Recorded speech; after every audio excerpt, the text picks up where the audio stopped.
Yeah, something like that. They achieved it. I will just talk about it and about what we want to, how we want to go on. Thank you. Okay, so one possible title we discussed already would be the return of the distance. Because you know that people started to reconstruct phylogenetic trees from distances and then or tables of marks and so on, and then when they finally got more and more sequences and had some idea on sequence evolution, they tried to come up with very simplified, oversimplified, but anyway, models of sequence evolution and try to fit the observed data into these models and then try to find the best possible tree. Maximum parsimony works in this way. It absolutely refuses to work with distances. This was one of the big debates between Ferris and Sokal, and with numerical taxonomy and non-numerical taxonomy, and of course maximum likelihood and reverent base and all that is just based. We have sequences and ideas of sequence evolution, but now we have more. We have genomes, and genomes cannot be really properly aligned. You can still discuss at length the evolution of genomes, and you can discuss at length models for the evolution of genomes, but they are probably just too complicated to be used in a maximum likelihood approach to find the best possible or most likely tree for a bunch of genomes. Okay, now generally you may not need genomes to construct phylogenetic trees. I mean, genes and proteins and so on are fine enough for many things. If it's mammals or something like that, where we think we know the evolution and the phylogenetic tree anyway, and it's just fine details that we try to sort out with the sequences. But if it comes to bacteria, it's another problem. I mean, we have no sort of inbred feeling for the phylogenetic tree of bacteria. People have been classifying bacteria in all sorts of ways, and yeah, that doesn't really lead to a tree. It just like leads to gram-positive and strepto and what cocco and so on.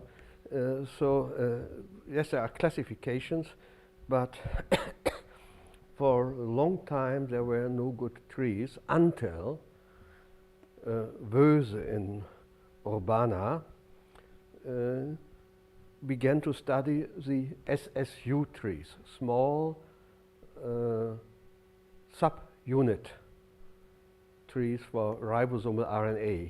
He had identified these archaea, and he claimed that they are all related to each other but very different from all the other bacteria.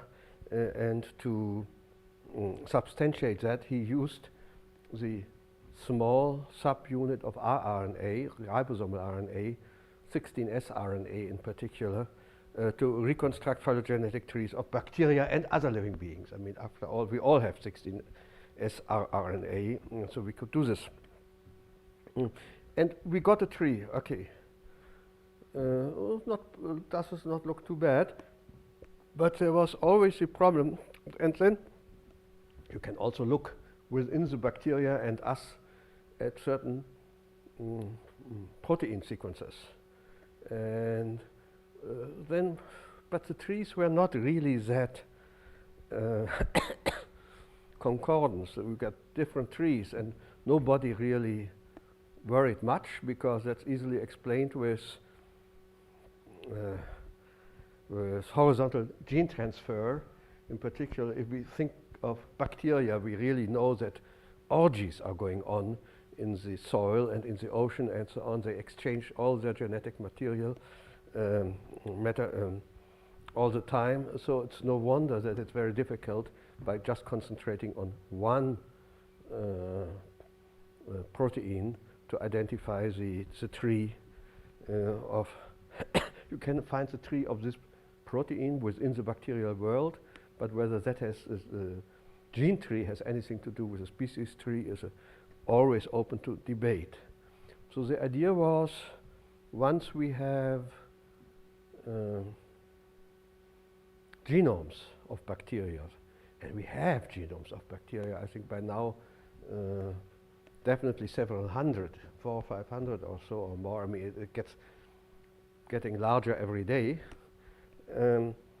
Maybe we can sort of horizontal gene transfer on the genome level would sort of cancel out and level out, and we would really see something like sequence or genome evolution and evolutionary tree that really fit to the gene. But how do you do this? As I said, there is no good method for aligning genomes, or no good method of sort of identifying the pathway of genome evolution. All you can do is you just compare the genomes without alignment. Okay, everybody knows how to do this. To just look first at sort of simple things. If it's RNA, you could say how many A, C, G, and T. Not too good, not very significant. You could look at how many dinucleotides, statistic of dinucleotides, or more generally, just at words of length k and make a k-word statistics on these things. And okay, it becomes a little bit cumbersome, but okay, you can do this. And then compare the k-word frequencies for different organisms. You would think that two organisms that are closely related to each other should have similar k-word statistics. But many people tried that, okay, since several years already. I think this Dion Whitehead, who came to Bielefeld some time ago from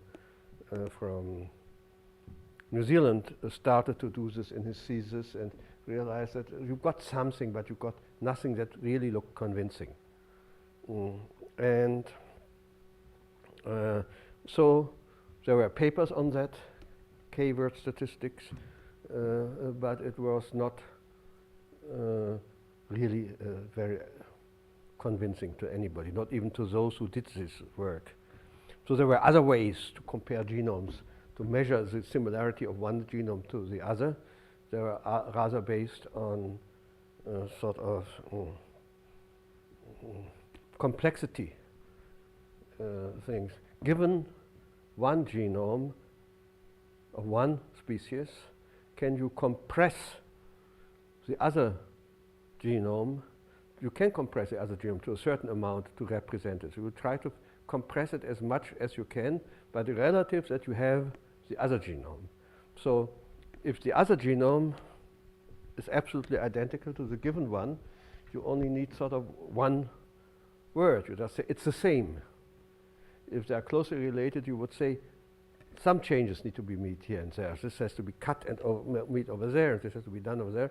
But we have very good algorithms for compressing text, and so this you could do to measure how different one genome is from the other, and you can do it the other way around. It's not necessarily symmetric, and then you can this way symmetrize the whole thing.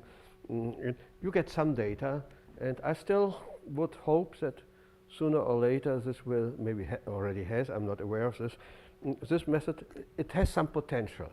The problem is that these compression algorithms really are not perfect yet. It's really not the Kolmogorov complexity that you would rather have that you compute this way. You get some very approximative measure of that. So the k-word statistics is sort of less endangered just by these uncertainties whether this whether this statistics is correct. I mean, you just read it off. If you have the sequence, you get the statistics. But it turned out that it is not very convincing, the results, as I told you. So what can you do? Now, Now I come really to my friends in China, Hao Bailin, in the proper order. So his family name is Hao, and his given name is Bailin. He is a theoretical physicist. He works at Fudan University and also at Santa Fe. He was responsible in China for doing the rice genome sequence work. Actually, let's see, indica rice. There's also japonica, and that was done by the Japanese, and it's quite different from rice indica. But this was sort of the first successful big sequencing project they did in China. So he has some fame for that, of course.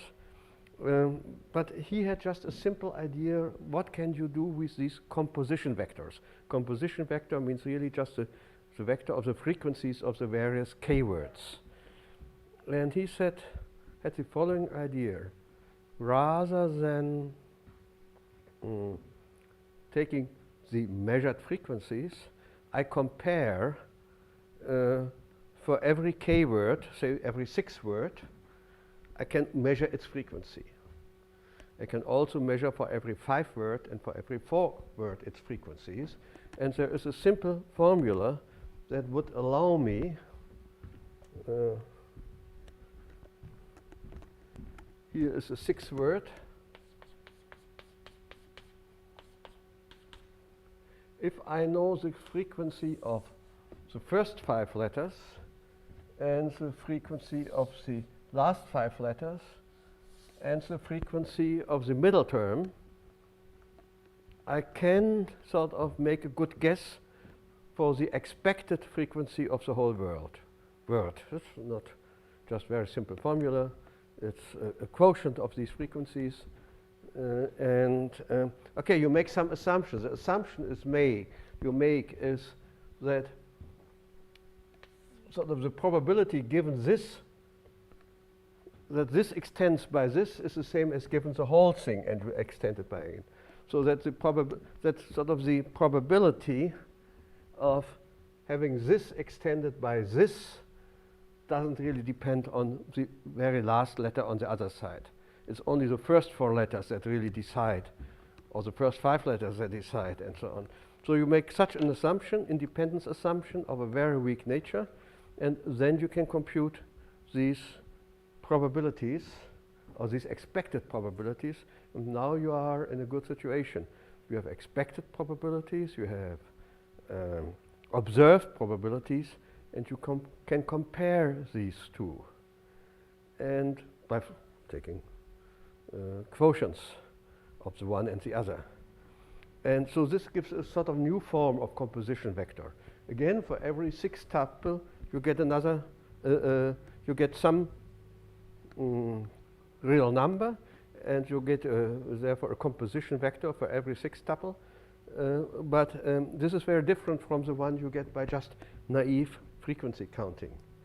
It might make no sense whatsoever. It's just a feeling that maybe it does. So he worked on this together with the students. They wrote a program to make all these countings, which is quite cumbersome, of course. So they did not go beyond 6 words. In particular, they did not know about the work of Apostolico and others on suffix trees that does indeed allow to do these computations in a much faster way. So here it's really that, and now I had the good luck. Hao Bailin was in Shanghai anyway. Alberto was interested to visit us, and he came. And when we talked together, we identified that this would be a good project that you're still working on to use Alberto's methods to sort of redo the work of Hao Bailin and his students, and even to extend the range where it can be applied. So I will first just, Hao Bailin was kind enough and he's just a gentleman, was kind enough to give me his file, his PowerPoint file on his bacterial tree. So he applied that to bacteria. I hope it will show up after a while. Otherwise, we have to restart everything again.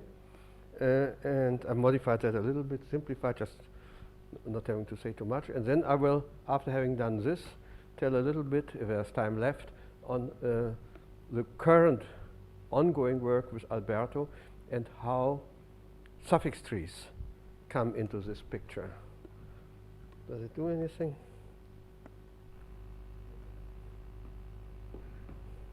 It quit unexpectedly. I want to, of course, to reopen it. Otherwise, I open it myself.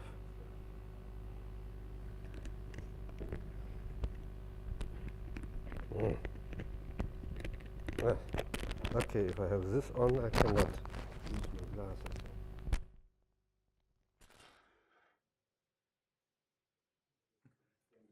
Then you won't be on the film, though. People won't be able to hear you on the film. Yeah, it doesn't matter.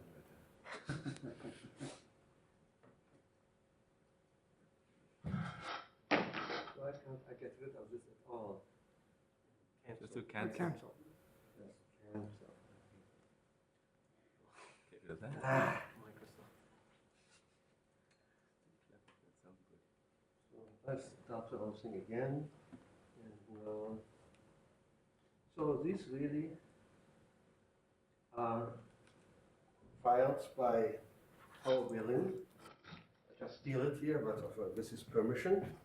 Well, I found it so interesting, even without the addition by that we can do with Alberto Apostolico, that it's worth for people assembled here to learn about it. So extracting phylogenetic information from oligopeptide structures of prokaryote genomes. That was he was doing there. And okay, there's just some important statements. All of you will agree immediately. Taxonomy of bacteria has been a messy job. Sequencing of prokaryotes since 95, 2 in 95, and 263 in 2005, and 900 by additional by now. So probably we have more than 1,000 bacterial genomes.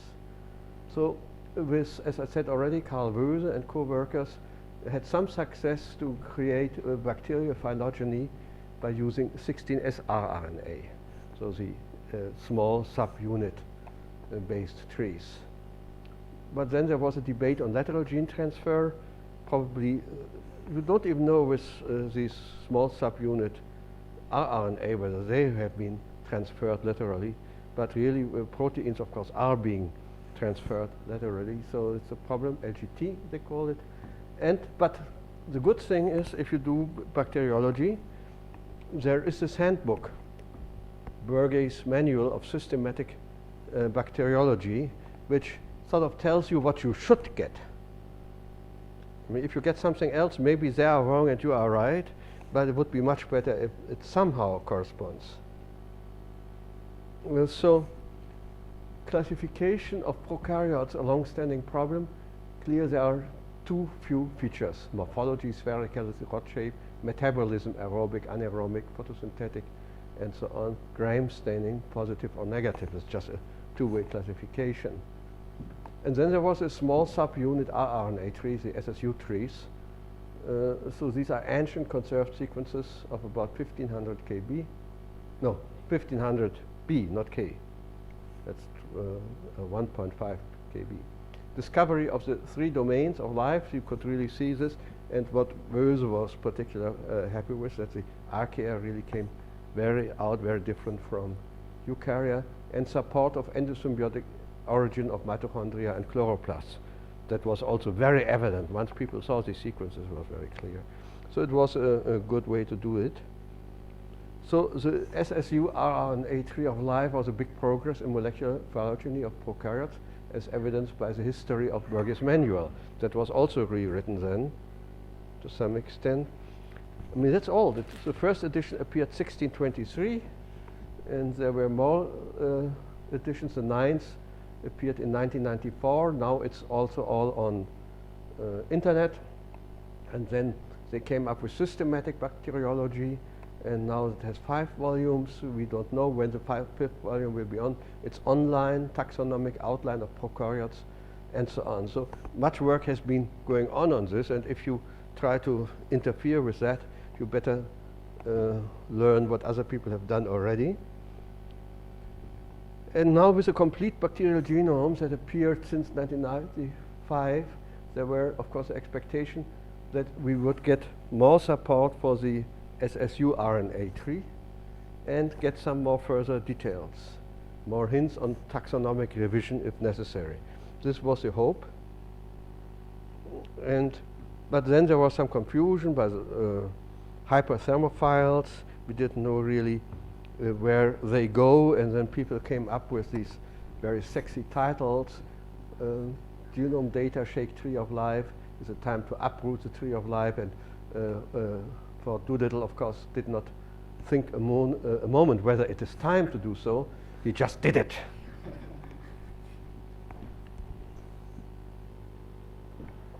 And of course, this was mixed up also with the debate on lateral gene transfer, LGT.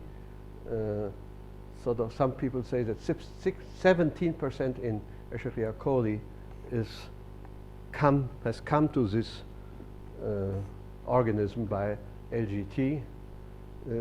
Böse also speculated about phase transition crystallization of the genomes within the genome evolution. Lateral transfer with smaller gene pools as an innovative agent. Of course, that is, I mean, we wouldn't be here if there wouldn't have been lateral gene transfer some 3 billion years ago. And composition vector may incorporate LGT within small gene pools. We may even better understand if we take these composition vectors, which are sort of independent, are sort of global data. We get something. So then the discussion came up, is there a phylogenetic signal in prokaryote proteins? Sarah Teichmann and Graham Mitchison aligned 32 autologous families, 3 families dominated 3 of which are good candidates for LGT. So what remains? I mean, there's more sort of noise than there's signal. 3 from the remaining 29 families consist of almost entirely of noise at the level of bacterial phylogeny. So they said it may not be possible to reconstruct the eubacterial phylogeny reliable by standard methods. That was their message in 1999. Of course, phylogeny is not the same as taxonomy. We here have always been trying to do phylogeny. Taxonomy is just classification. That's what Linnaeus did, and other people in the 18th and even 17th, late 17th century. This Mr. Ray and so on, to which David Penny tries to refer, one of these creationists. I mean, they were all creationists at that time, and at that time it was really progressive to be creationist, because that meant the genus is a genus is a genus, and the species is a species is a species. They don't change over time, and you don't get frogs out of tod eggs and so on. So there are basic units for biology to study. Without that assumption that there are basically invariants for biological research, no biological research could be done. And this was also the reason why people like Linnaeus were very much opposed to evolutionary ideas at his time, because it would sort of shake the basis of their classification. You cannot classify things that just transform one into the other. So you have to have invariants of species for classifying that. That was his idea. And the taxonomy was already all done as good as they could on the basis of their knowledge when Darwin came up with this rather convincing idea of evolution. And the first trees that were constructed by Ernst Haeckel and published in a big volume on general morphology, Allgemeine Morphologie, just 7 years, 1866, after Darwin's book appeared, of course, were not based on original phylogenetic research by Haeckel. He just sort of gave a dynamic interpretation of the static classification. If you have a hierarchical classification, but by the way, yes, there's a good way. That's what I learned from Apostolico. The order of the Linnaean classification. What are the main topics? So what you have to remember is King Philip came over for green soup. Did you ever hear that? A very nice sentence. King Philip came over. So what does it mean? This is kingdom, phylum, class, order, family, genus, and species. So the 5 categories that have been used in early taxonomic systems. And so this, you can try to identify all of these things without any idea of evolution. But of course, with the idea of evolution, it helps to better understand what it's all about. So, but taxonomy is really trying to, for each species, identify its genus, its family, its order, its class, its phylum, and its kingdom that it belongs to. Trying to do this. And we just hope that phylogenetic analysis would just support this thing. Though you do not really have just 5 stages. It's not just that there were only 5 or 7 speciation events that led from the first animal to a present-day species. So it is related but not the same. And he also, Hao Bailin, tells the taxonomy is a classification scheme is imposed by human beings to the bacteria. They have been living happily for billions of years without caring about taxonomic placement. However, taxonomy is an achievement of many generations of bacteriologists over almost 200 years. For instance, there are 10 bacterial names introduced by Ehrenberg during 1832 to 1840. So this was a time when German science was really top in the world. It didn't remain like that. And they are still in Berge's manual from 2004. Phylogeny is a theoretical construction of the phylogenetic tree, and taxonomy is just a summary of the observations we have done. But of course, that should go together. So, Hao Bailin's motivation was to develop a molecular phylogeny method that make use of complete genomes, no selection of particular genes. Avoid sequence alignment because genomes really can't be aligned too well. Try to reach higher resolution to provide an independent comparison with other approaches such as the SSU rRNA trees. Make comparison with bacteriologist systematics as reflected in Berge's manual in the latest editions. Clearly, if this would go to completely different classification, you wouldn't be too happy with that. So if you compare really these 2 methods, SSU rRNA is alignment-based, phylogeny based on ortholog proteins or SSU RNA, no objective tree to compare with. You don't have the one tree that to which the others should be compatible, or if not, there should be a good reason why not, like lateral gene transfer. So self-consistency can be checked by a bootstrap jackknife. It's a minor industry of its own, but self-consistency is not correctness, of course. So his CV trees, composition vector tree based on the statistics on keywords, is based on the whole proteome. If you only restrict to open reading frames and you transfer them into proteins, non-RNA part of genome, comparison with century-long experimental observations, Berge's manual, and convergent analysis with increasing number of organisms and resolution K. So you have K words If k is 1, it doesn't give much resolution. If k gets larger and larger, you would hope that you really have a good resolution.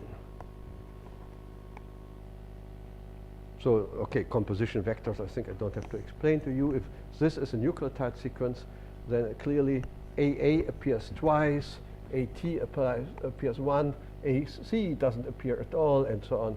So this is the composition vector in dinucleotides based on this sequence. So K strings make a composition vector, clearly. So when DNA sequences, you have a vector of dimension 4 to the K.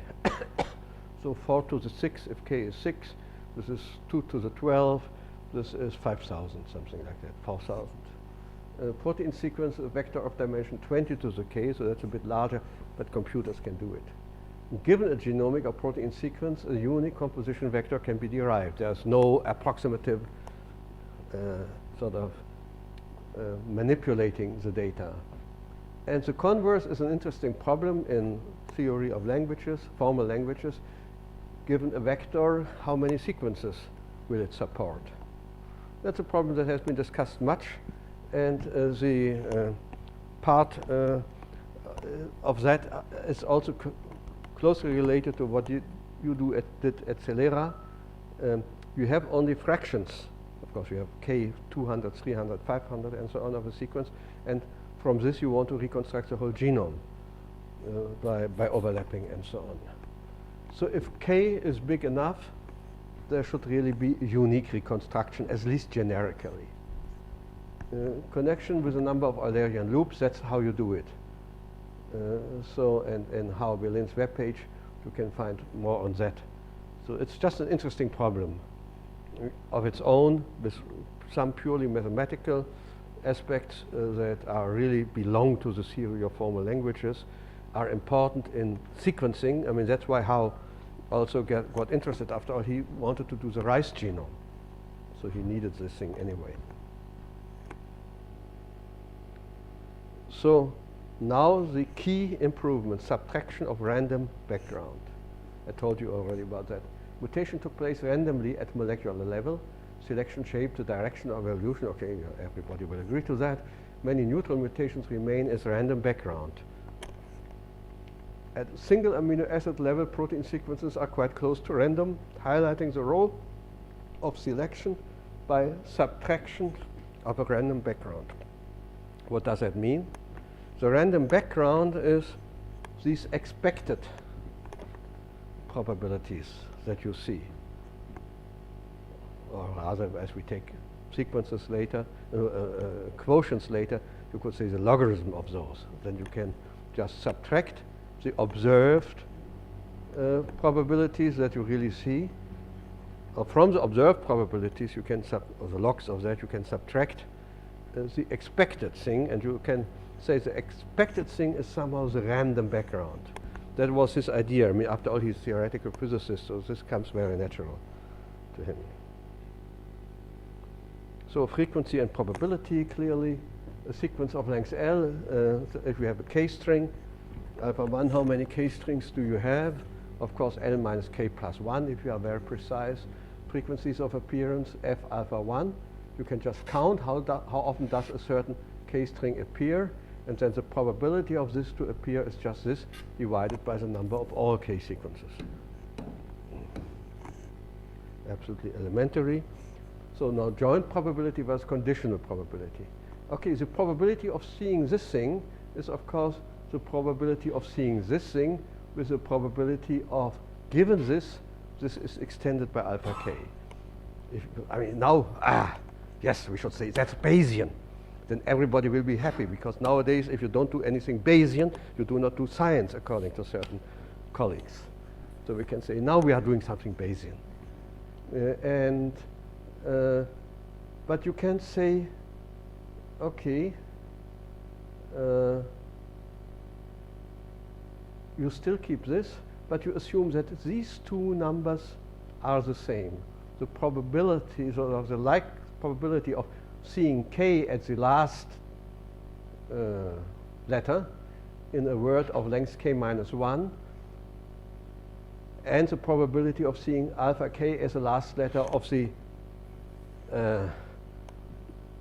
slightly mutilated word. You only take away the first thing. That should basically be the same. You just hope that this is the same.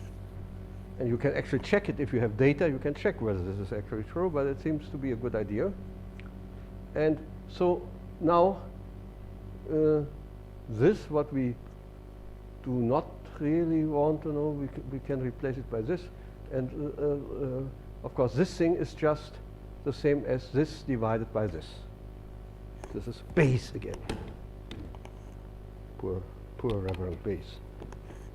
So a k-2 order Markov model then says the expected probability is just the product of these two divided by this. And now you can go to frequencies again, back. These probabilities are frequencies, then you get this times this times this times this term. And if L is really much larger than K, this is so close to 1, you can just say, you look at this. The L doesn't matter. So then we get this. And this formula works for K at least 3.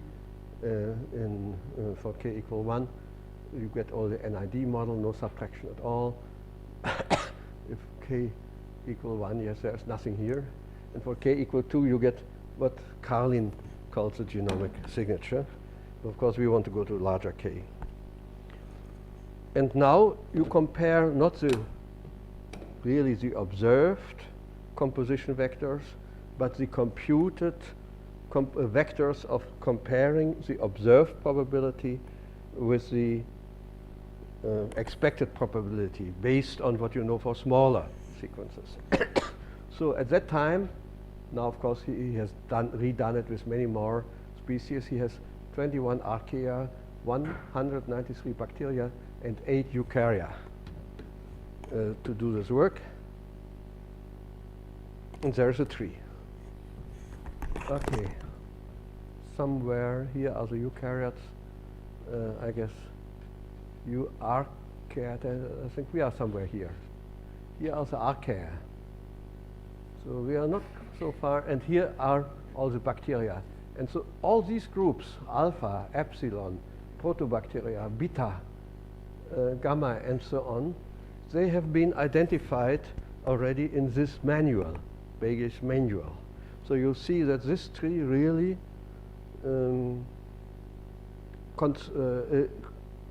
is compatible with this manual. It just comes up with the classes that Begi's manual wanted to know anyway. So it's a very good support of this.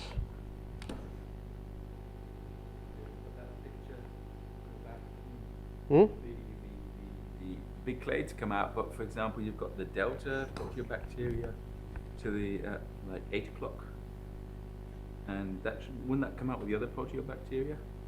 I mean, that's always a problem. You've got see the deltas? Yeah. Aren't they also a proteobacteria? And they're not. I think he mentioned something about that. They're not anywhere near the other alpha, beta, gamma. No. Epsilon. So I guess that's always a problem with these bacterial trees, that they're very deep branching stuff. You get the clades, everyone gets the clades, but to actually get the order, the deep branching. But nobody really knows the order. Yeah, that's I mean, right. that's the order you get, and as you get something that sort of seems to be correct on many levels, it's not so clear whether the old idea that the delta are close to alpha, beta, gamma is really the truth. I mean, it might be wrong, of course, but it might also be right. And there's enough in it that is right, apparently. So, okay, if you do these trees for k equal 1, 2 makes some sense, but doesn't give much. If k equals 3, 2, the topology gradually converges. For k equals 5 and 6, you get convergent results. And for k 7 and more, it's beyond our computation capability at present. The resolution might be too high, Startree or Bush convergence analysis from k equal 1 to 6, especially for k equals 3, 2, and 6. You will see some images. Now, this is where Alberto Apostolico comes in. If you use his methods based on suffix trees, you can go to k equals 7 and more. And we have this data already somewhere. Here's just one special group. For k equal 1, 2, or 5 go already together, and they stick together. But 3, 2 go together, and they also stick together. 4 goes to 3, that's also fine. And then that goes to 1. Here for k equals 3, 1 suddenly moves over to 4, and 5 moves over to 6, and that's how it stays for the next k. So this tree topology is rather stable, or getting stable. Here you have another subspecies, Salmonella, not very much of them anyway. So they're all, I mean, what can you do with 4 things? But okay, here you see this group versus together with this versus these, and here the Salem salty gets together, and sulfur jumps down to join this thing, and that might be more correct, who knows. And cyanobacteria are also very interesting. Okay, here this where has Proma gone? Here is Proma. Maybe it, don't know. Glovi has gone here. So there's some reorganization. And for k equals 6, apparently, that just refers only to this branch. This moves over to these two, and you get just that another variant. So it's not that stable. And so here it would definitely be interesting to see what happens for k equals 7, 8, or whatever. Long-standing problem among taxonomists of all walks is relation among higher taxa, bacteria as a separate kingdom, archaea and bacteria as two main domains of life. This was Böse's idea. Grouping of some higher taxa make more sense. Tree or forest or bush. Another problem, do we really have a tree, or can we just only make a classification into bushes?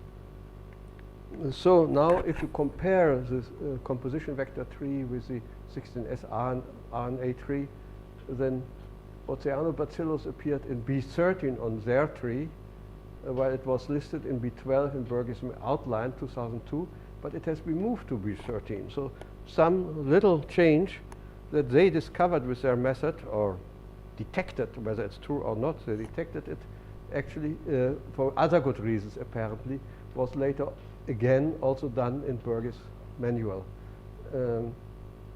Then on the RNR tree, Candeleri, whatever that is, was far from other methylogenic archaea. However, it is among the methylogenic archaea on this tree, and that's probably where it belongs to. And here, these guys seem to be a separate phylum. A B12 divides gamma group into two, observed in both 16S and CV3. So the beta group really is two groups. Ureoplasma cannot be separated from mycoplasma on both CV3 and 16S RN3. Maybe it cannot be separated clearly. So once again, you compare the different methods: alignment-based phylogeny based on ortholog proteins or SU RNA. No objective tree to compare with. Self-consistency is all you can do, but it's a minor industrial concern. You saw this already. Comes up again here at the end of the whole thing. So understanding subtraction, that I find also quite interesting. Okay, you have that many 5 strings to belong to 800,000. So many 5 strings appear twice or more, but not so much more. The quotient is just less than 2. Maximal count before subtraction 58 for this 5 peptide. But though it appears very often to be there very often, so it has a high value on the original composition vector, this reduces in frequency to something rather small after subtraction. So in the quotient. Maximal component after subtraction, 197 for this 5 peptide, coming from a single count, 1 before the subtraction. So it occurs only once before, but it gets a very high value. You will see in a moment. So it seems to be sort of significant to have that. K-string picture of evolution. There are that many points in the space of K-strings. For K equals 6, there are even many more points. In the primordial soup, short polypeptides of limited assortment, evolution by growth, fusion, mutation leads to diffusion in the string space not saturated yet. Okay, clearly, we do not get all the sequences that there could be.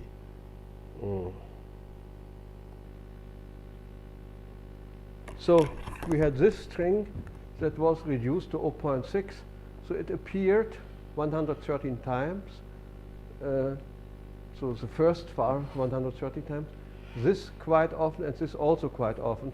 So the Markov prediction is 35, 32. Okay, this is this times this divided by this, and you have to then compute it by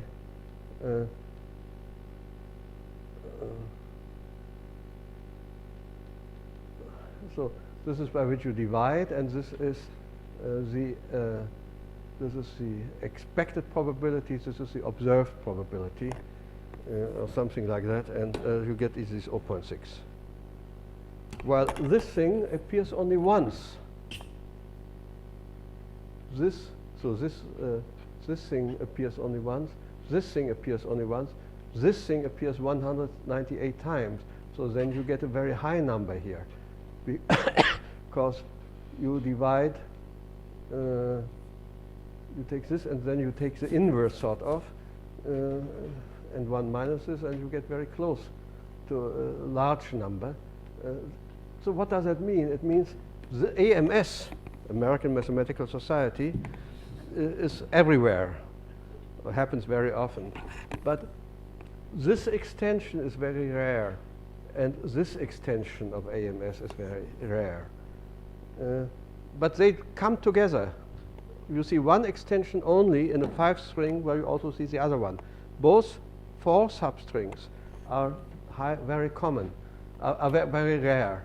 Only this is very thing. So that means we should give the occurrence of this thing a very high weight in our tree reconstruction, which this method does, because it seems to be highly significant. We don't know why. I think he's also studying sort of what are the proteins. I mean, this is after all not a DNA, but a protein sequence. What are the proteins where this occurs, and what is characteristic of them? So in these proteins, we have this triplet.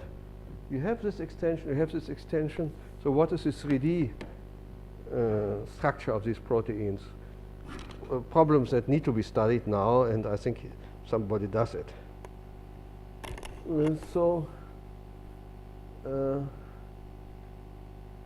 There are 6,121 matches, came from diverse taxonomic assortment, from virus to bacteria to fungi to plants, animals, including human.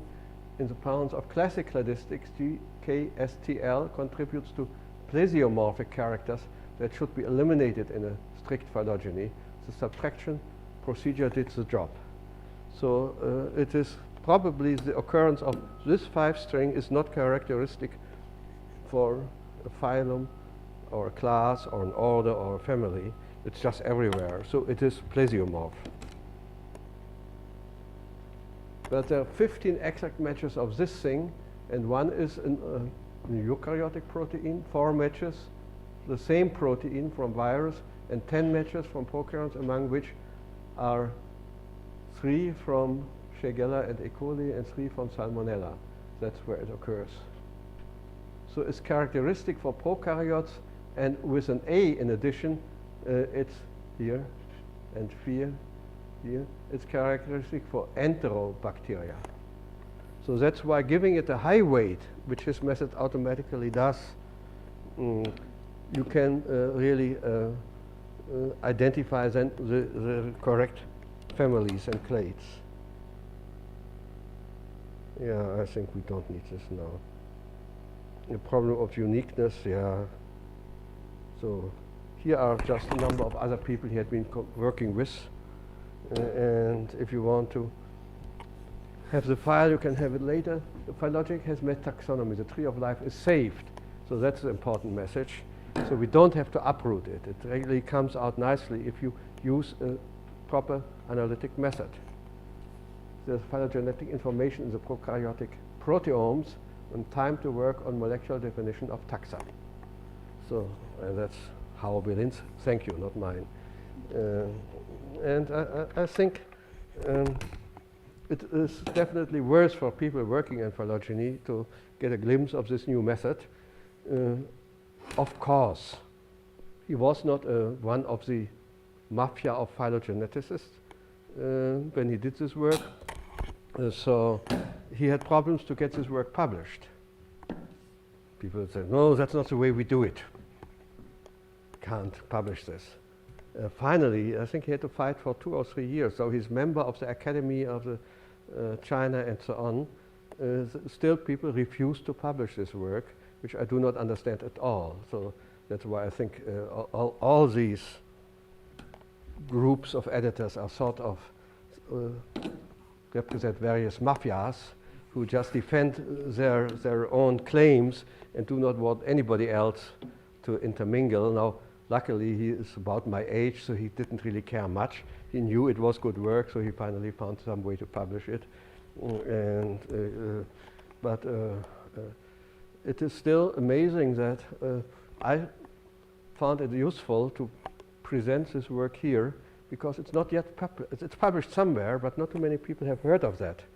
And if you really want to do phylogeny of various kinds of species, I think it's a based on genomes, it's really worthwhile to know about it.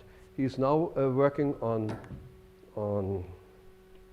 fungi, or they have worked it out. They have already a fungi phylogeny based on fungi sequences and so on.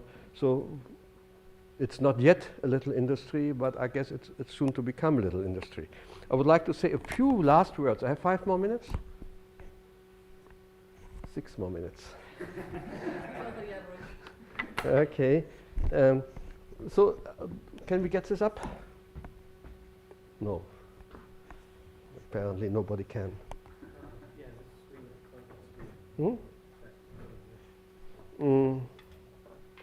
So what is a suffix tree? A suffix tree is very simple. If you have a long word, it's a concept in formal language theory. If you have a long word in letters from x1 up to xn, then the tree, maybe you can get this guy from upstairs to do this magic. Yeah, I can go get him. I can go get him. Just press the exit button. Ah, very good. If you have a long word, you can construct a tree out of this word in a very simple way. The vertices of this tree are just the subwords, really continuous subwords from some letter to another letter. You start with the empty subword, then you come here with all the individual letters. But maybe you stop with xn minus 1 because x1 already occurs twice. Xn is x1, then you don't write it here. Here you have all the letters of your alphabet, basically. Then this goes, here you input all the dinucleotides or pairs of letters that appear in the thing, and so on. So every such word goes somewhere here. What actually you do, you create a telephone book. The telephone numbers are just these individual subwords, and you order them in a canonical way, so you really get a tree structure. How many vertices does this tree have? As many as we have subwords. So if it's n, so this goes from I to j, so this is basically n choose 2, order of n squared. That many subwords do you have. So therefore, this tree has that many nodes.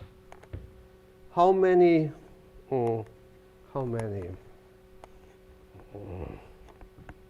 leaves does a tree have? A leaf is some subword that has, for which no extension is there. The leaves are exactly the subwords, depending on how you do it, of this type. The suffixes. That's why it's called a suffix tree, because the suffixes are the leaves, things where you can't get in on anymore. So how many of those do you have? Basically n. Now, if you have a tree with n vertices, how many, with n leaves, how many vertices would you expect? I mean, we learn in phylogenetic tree reconstruction that if we have n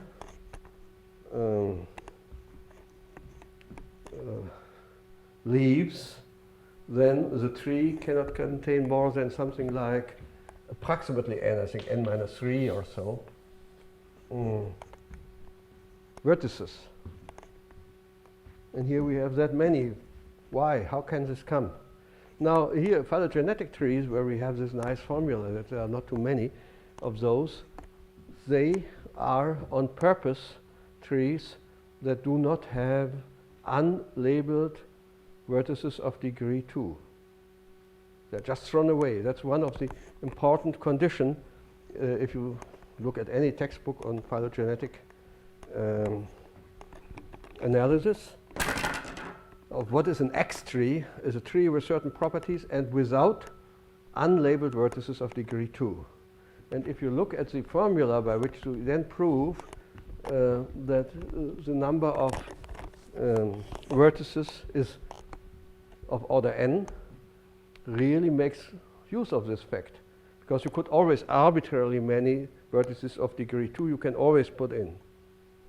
That means, in other words, many of the vertices of this suffix tree have degree 2. But then, if this that is, it comes in and it goes out, nowhere else. It goes on, it goes in. Now maybe here there's another degree 2 vertex. So we have most of the vertices have degree 2. And the degree 2 vertices are uninteresting.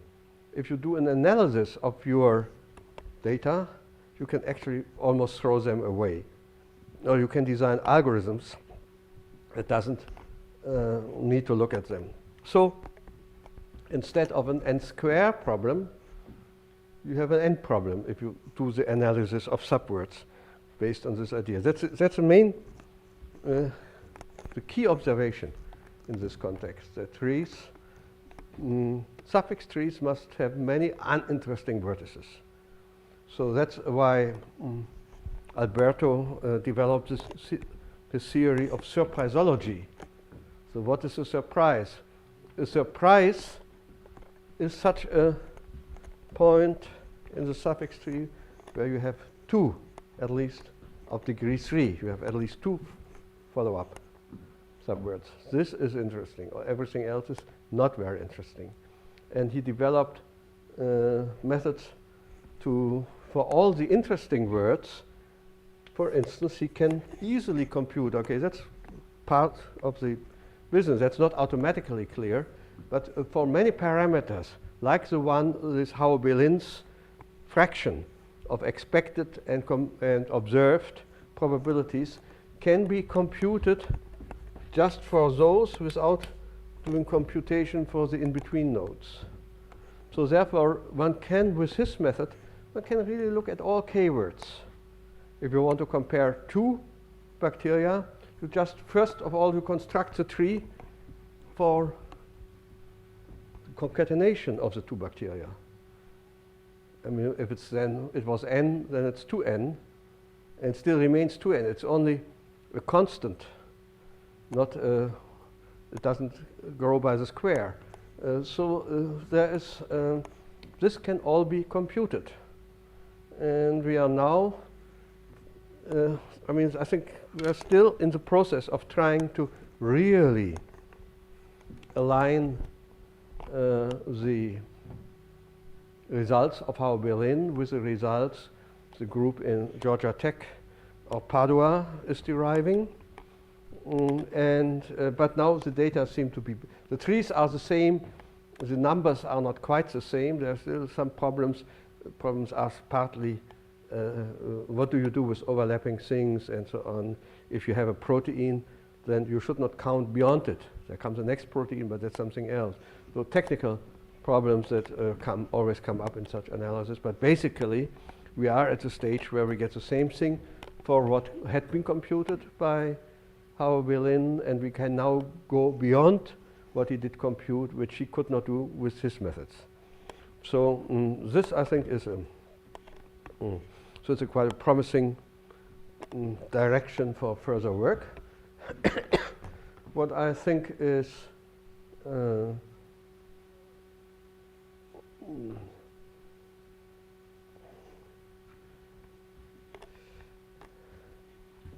even more interesting is to find out, I mean, he had this funny 5-string where that occurred only once, and the first 4 and the last 4 only occurred once, while the medium term occurred 193 times.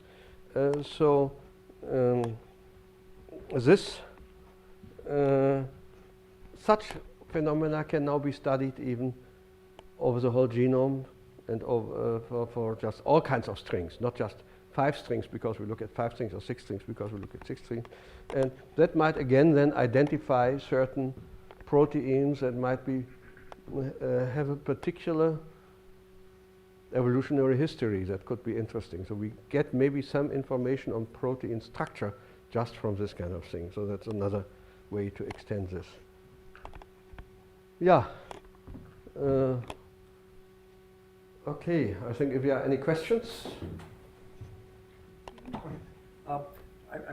You said there's just this one composition vector. Yeah. I'm curious. DNA has 2 directions. Yeah. You can read it either way. And so I could imagine just that with a single chromosome there would be 2 composition vectors, or if there were 46 chromosomes there might be 2 to the 46 composition vectors. So how is that dealt with? First of all, if you do it for just the proteins encoded by the genome, it doesn't matter. Yep. You just take the proteins, and this is to read them in in the correct direction that you hope to know. If otherwise, okay, you just take that into account. If you don't know which is the correct thing, you better take both. So you have it twice. There are also symmetries built in. On a single chromosome, you know, the number ATs would be the same as the number of, okay, after all, ACs would be the same as Gs in the other direction. So, yeah. You can, sure, and maybe that can be used to simplify what you do.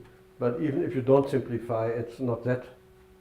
The important thing is this all grows linearly with the length of what you do. So doing it twice as large is not a problem.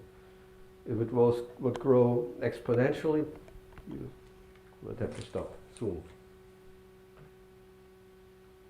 So what's a good measure? What's kind of I mean, you have said k equals 2, 3, 4, 5, 6. Yeah. What's a good number? I mean, if I Hao Bailin, of course, gives some arguments that 5 and 6 is a good number because you can't go beyond anyway. And he also can show that most genomes he has been looking at are very well characterized by these numbers. So there's not too many sequences that have the same composition vector. So he says that's fine. While Alberto, of course, doesn't care. You don't need this. You can really go to any number, and if you find something interesting, you find something interesting.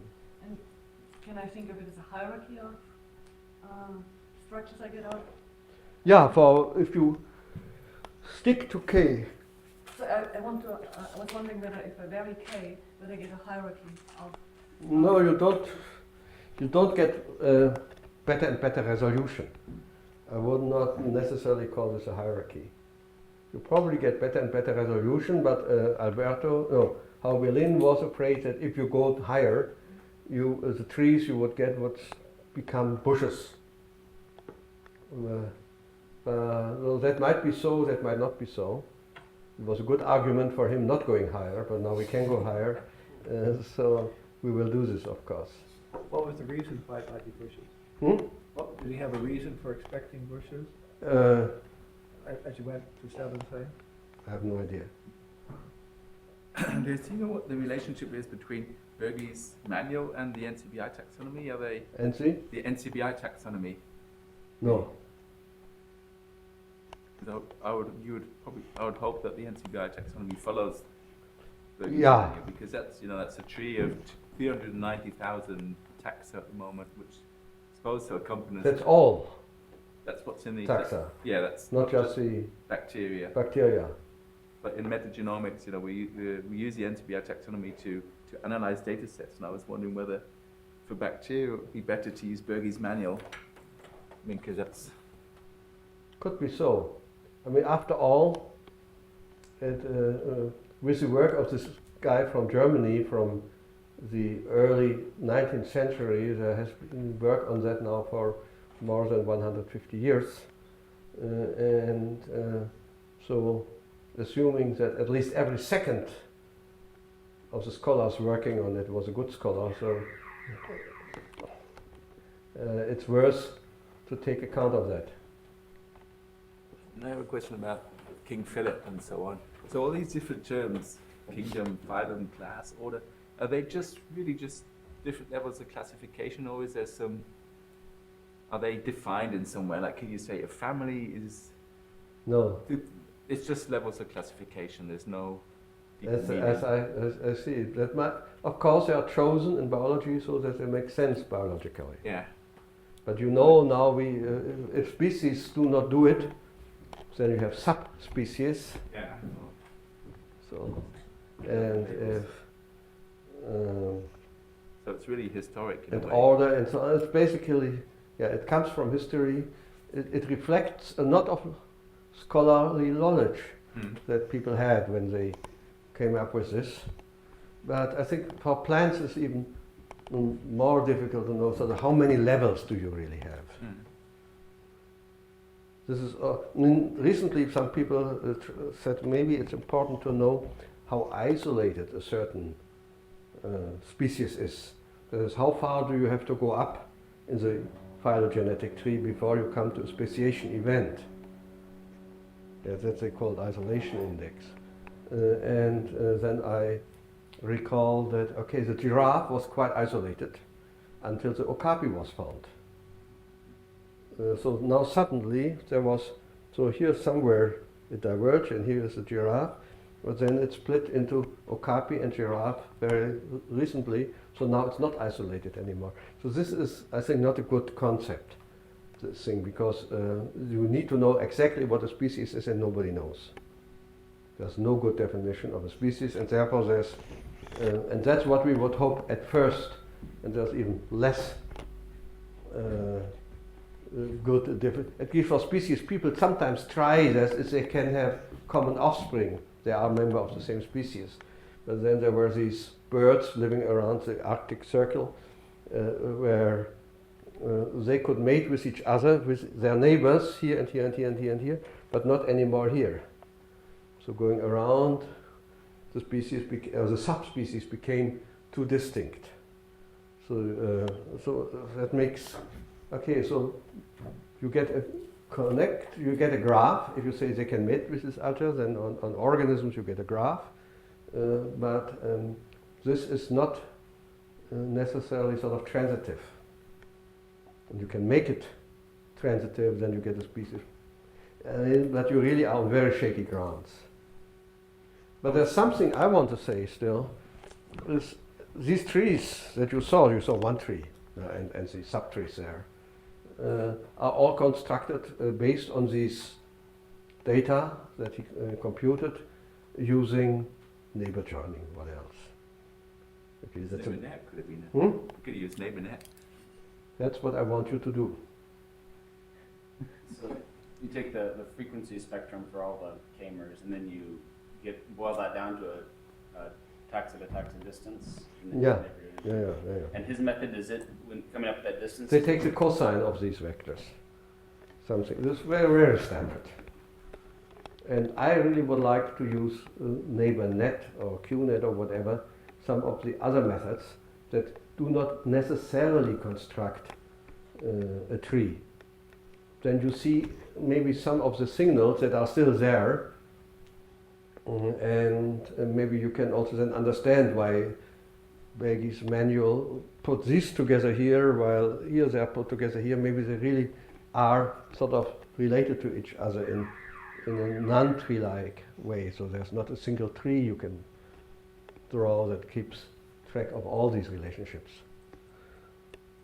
Does Hao Bailin's method use the original frequency vector and the subtraction vector, or just the subtraction? No, only the subtraction vector. From the original, he of course computes. Right. But he doesn't. But that doesn't. The original vector doesn't go into the determinants. Once he has his composition vector, he only uses this. And then he uses neighbor joining, and that was one of the things I wanted to do right away after I learned about that, but nobody was really ready to do it. I think Stefan had better things to do, Stefan Grunewald, so he had never really worked on that. To use neighbor joining, to use neighbor net and his QNet or whatever method to construct rather networks that would maybe reflect the distances he has constructed in a more appropriate way. Probably got the problem also that the Spitz tree page is banned in China. The Spitz tree page is banned in China. Why is that? Well, I don't know. It's just You Is said it? something bad about that? no. I think it's just got the word split in it, and anything that's got to do with splitting from Taiwan is Oh, is automatically The Chinese family name. You should call it, unification tree. The one nation, two systems tree. Any further questions or suggestions? And if this is not the case, then please join me in taking a place for the